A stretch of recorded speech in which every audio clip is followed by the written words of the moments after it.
the headstock on this lathe, it's sealed. Well, it's supposed to be sealed, but it pisses oil out of here. It's foil filled, as a sight glass there. I use a real good quality automatic transmission fluid in this, and they used to use hydraulic oil because hydraulic oil was cheap and it's all they had. And only give all the paint work a slosh with a WD-40 and just wipe it off. The paint's starting to get chipped on this lathe, which it does get used. When I got it, it was absolutely unmarked. I managed to keep the bed unmarked, but the paintwork's starting to get chipped.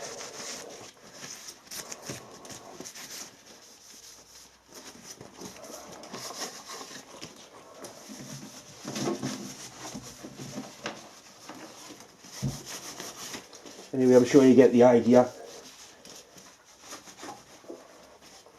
It doesn't just clean it, it also protects it as well from any rust.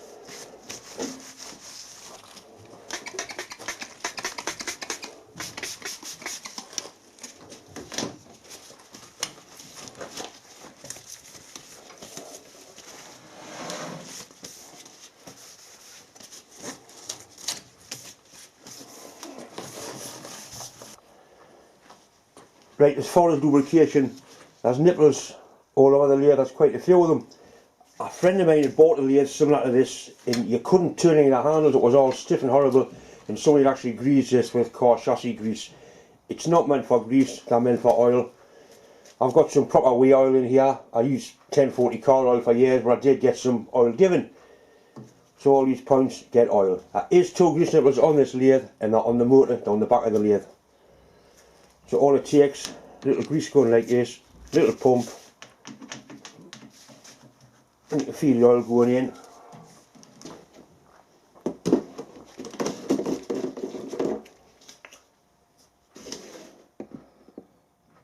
That's the proper Slade wheel oil. It's a bit like 2050 engine oil, but it's obviously got different additives into it.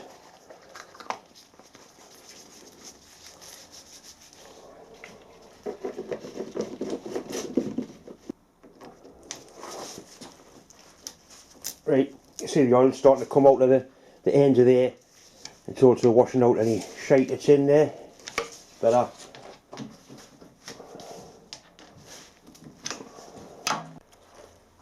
There's 4 nipples on the main carriage, on the main bed of the lathe.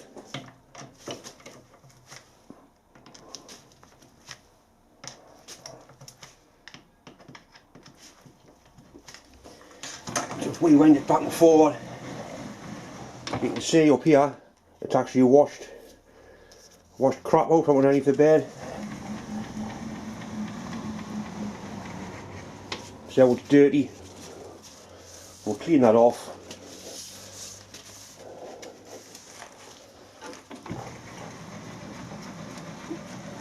Already it's starting to feel a lot smoother.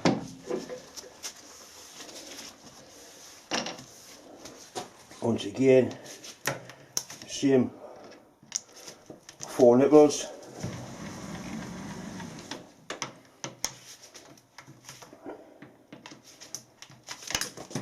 Bastard. Right, the oil now is a lot cleaner as it's flushing out all the shite from underneath there.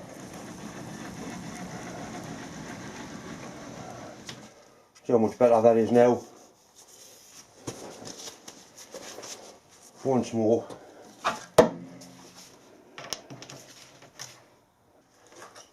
There's loads of oil points on the carriage. Each one gets a little squirt.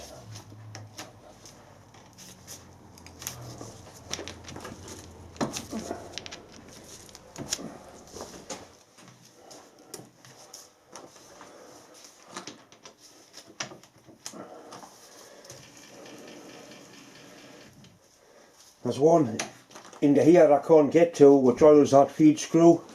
So all I do is put a little bit of oil onto there.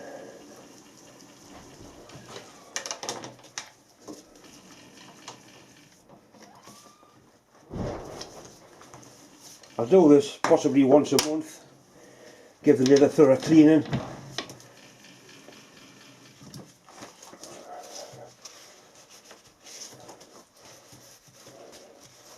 You don't want to turn in oil, but you want to make sure that is oil where it's needed to be. Yeah, I am using proper Lathe oil, but I've used 1040 car engine oil for years without a problem at all. There's nipples up here on the quick change gearbox.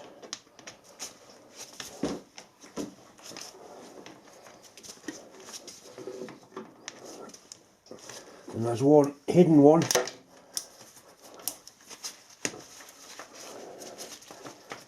If I can get it to come out. There it is there.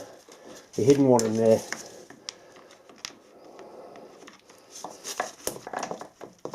There's one nipple in the back of here. There's a brass bush inside there that needs a squirt of oil. I used to use grease on these change wheels, but I've got some of the old crankcase oil out of Richard's Central Steam Wagon, which is real sticky stuff, ideal for gears.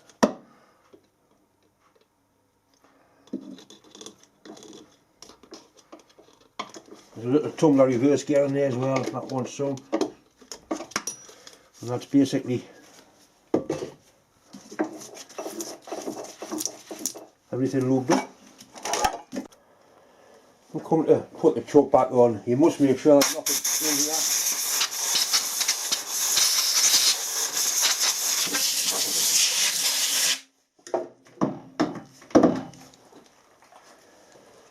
Some light oil just on the tape and on the threads.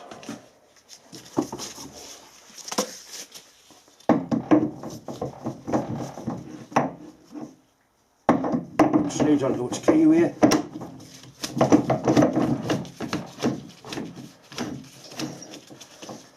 There's a special spanner. And all I do, I give it 2 hits with that. And I do that every time, so that's the way I tighten it up.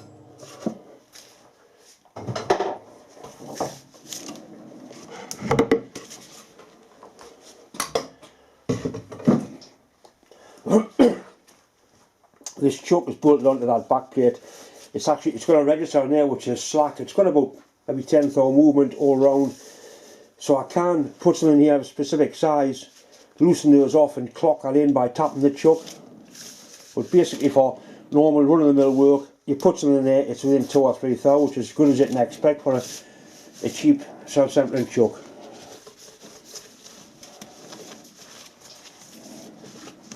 It's nice to come to the lathe and it's all nicely cleaned off, ready to start work. I've got a rough sketch here of the puller I've got to make. All the important sizes are there.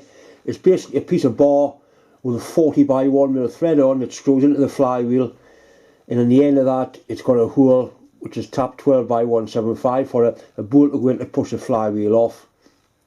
There's a clearance hole in there, 20mm. The thread needs to be 30mm long. That sure that's 20.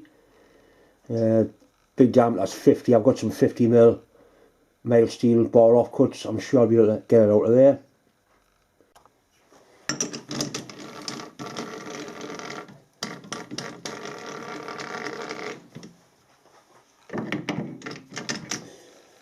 These are bar ends. I know exactly what material they are. It's ordinary free cut and mild steel, nice stuff to work with.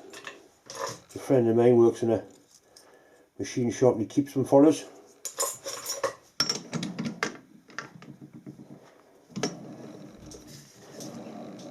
Running fairly true. Certainly true enough for what to do, because it'll be all going to get machined in the one operation from one end. There's a lot of oil going to come out of this chuck because I've just cleaned it up.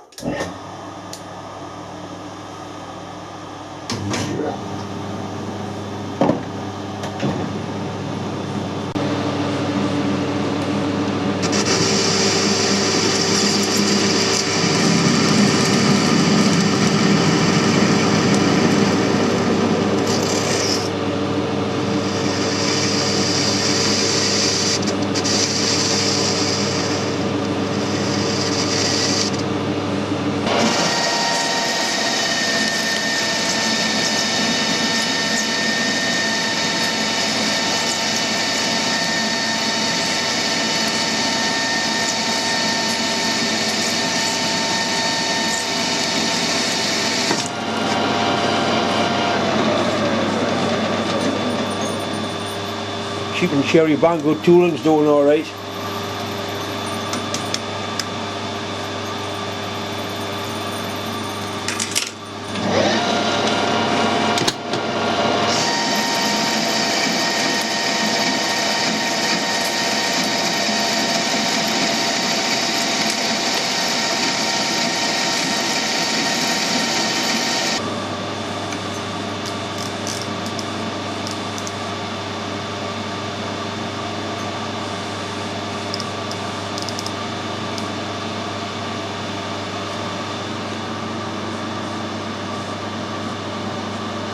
Just about there.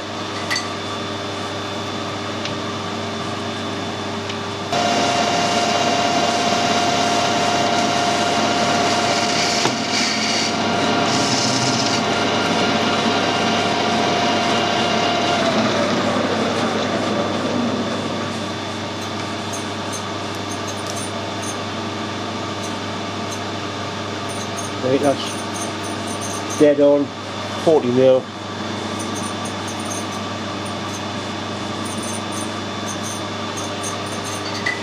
I'm going to cut the thread first and then do the internal bore and put the other part in there. I'm just going to put a little recess in there for my screw cutting tool to drop into.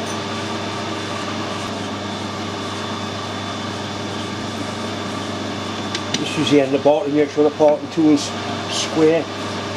There's always an easy way of doing something. It's sometimes the most obvious ways are the easiest ways.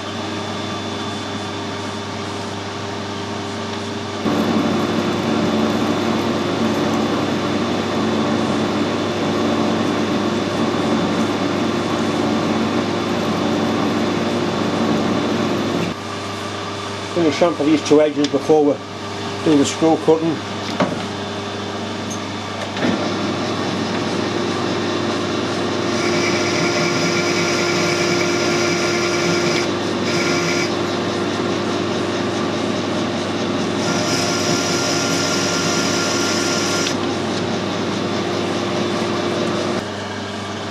I've just had a look at my screw cutting tips, and that 40x1 is a real fine thread. I've rounded that up and it's actually 40x2, so I've got a 2mm insert tool there, which is on centre height, and now on the nice and square to the job. And I've got the gearbox set up. I'm just going to touch the tool off, which is there. I'm going to go straight in with this. Got some feed on. And this is a metric thread, and it's a metric lathe, so I can basically engage the feed nuts on any line on the indicator. So I'm going for a cut now.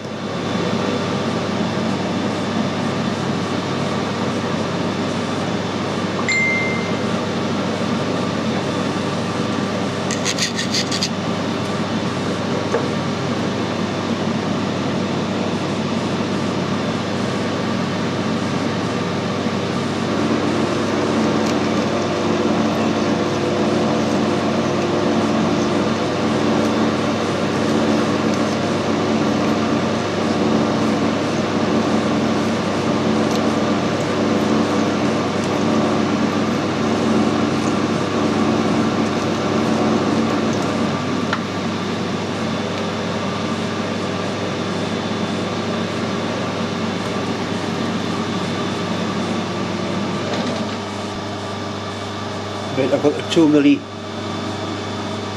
thread gauge there. That's absolutely perfect. It always pays you to check it, because I've got plenty that look right and they weren't right, but that is bang on 2mm.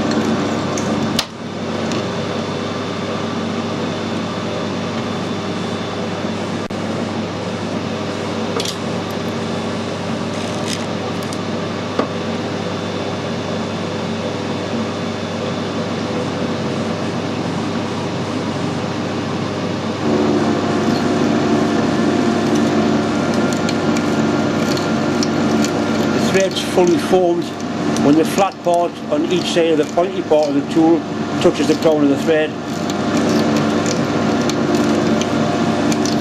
I'm going to take one more cut of the same setting and then a fine cut and see it finished. The proper lathe guy would do this all in one go.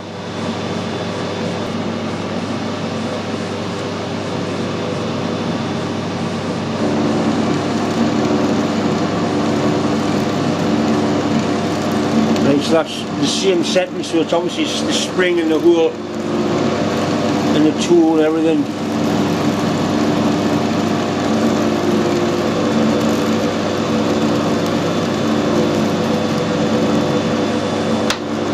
Unfortunately I haven't got the flywheel to try this thread into.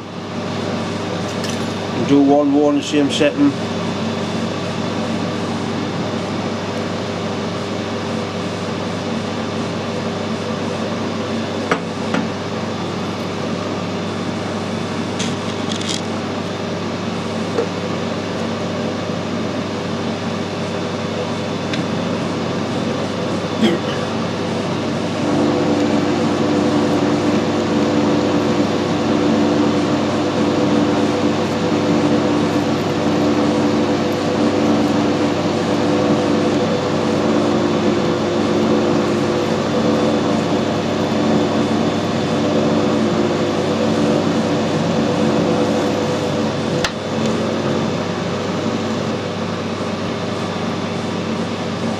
Last cut.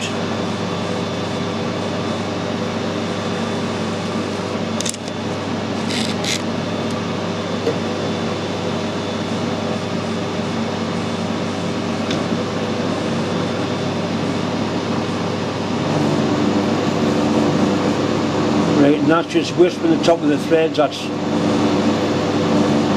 looking nice.